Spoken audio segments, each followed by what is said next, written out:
Hey there, it's Stephanie Shea, Chief Astrologer for janspiller.com with your March astrological preview.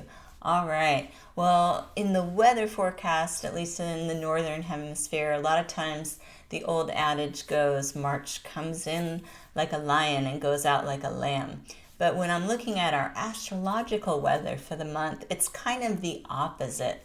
We're going to start out nice and mellow, and the energy is going to build as the month goes on. So as we start out, Mercury is in retrograde. It's not going direct until March the 9th. We also have this nice mellow Pisces sun shining through the 18th. The first part of the month is still time for reflection, for getting caught up on your rest, for finishing what you've started. Now, we do have a Virgo full moon on the 9th. This is going to start to wake people up a little bit. Virgo's an energy that reminds us of what needs to get done. It can also help us to see the results of what we have been working on. Full moons are often a time of culmination. And so this Virgo full moon could show us some reward for the hard work we've been putting in. Now, when we have Mercury stationed direct on the same day as the full moon, we'll need to take care in our communications. The day that Mercury stations direct doesn't necessarily put us in the clear. We need to wait a few days after. We'll start to feel the energy flow. Officially, there's a shadow phase that lasts until March the 30th. Some people are more sensitive to that than others, but in general, the second half of March is going to start to feel like there's a lot of energy building, and we'll be motivated to get some new things going. So at this full moon, be sure not to rush your communications. It's more likely to have scrambled, crossed wires, that kind of thing. So once we get through that, the sun is going to move into Aries on the 19th. This signals the spring equinox, and in the northern hemisphere, of course. Folks down under, I haven't forgotten about you. You guys are having your fall equinox. But the astrological message is the same. It's Aries-themed astrology. We're starting what's called Aries season on the 19th of March. So on this date, it's time to consider what seeds to plant, what new ideas to move forward with.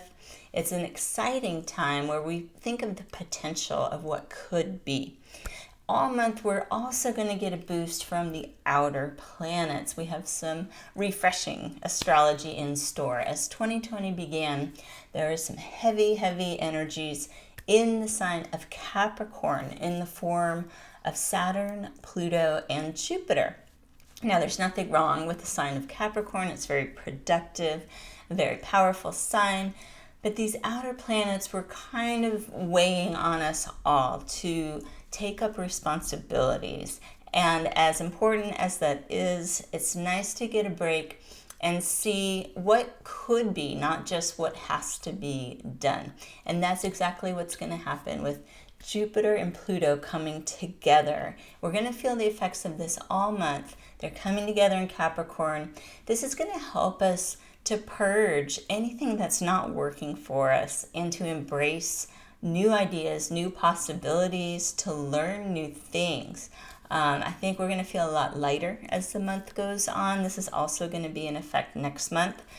And what's really going to give us a break is the planet Saturn moving into Aquarius on March the 21st. This is an exciting time. Saturn has not been in Aquarius since 1993. It's coming back around, and in the next few months, we're getting what's called a sneak preview of this astrology.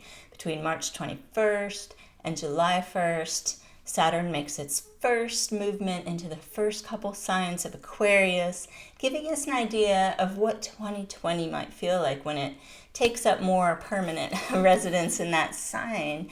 Now, Saturn rules structure and systems. Aquarius rules freedom and rebellion. You can put these together and you can get some fresh new ideas that help us to rebuild something that's broken and to approach problem solving with a new idea, with some innovation. not just to do things because that's how they've always been done. So this is going to be revolutionary, not just in a global scale, but in our personal lives.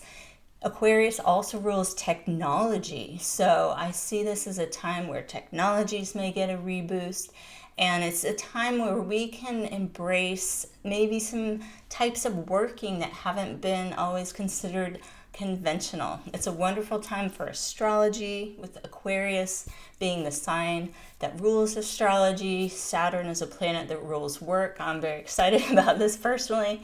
So we have that to look forward to. And as the month closes out, we also have Mars going into Aquarius on the 30th. And this is going to reinforce some of that innovative Aquarian energy. But I think the big headline of March is March's new moon on the 24th. This is the most important new moon of the year to set your intentions, because we're kicking off a whole new astrological new year. We've got the new moon in Aries, the first sign of the zodiac, and we're clear of Mercury retrograde. So all those things that you thought about last month that you couldn't quite take action on just yet, this is your new moon. And this is a time to set intentions, not just for the coming moon cycle, but for the year ahead. And if you are an Aries and you were born around March the 24th, this is going to be a big year of new beginnings for you. So I hope everyone can make the most of March's energizing astrology, and I will see you back here next month with your astrological preview.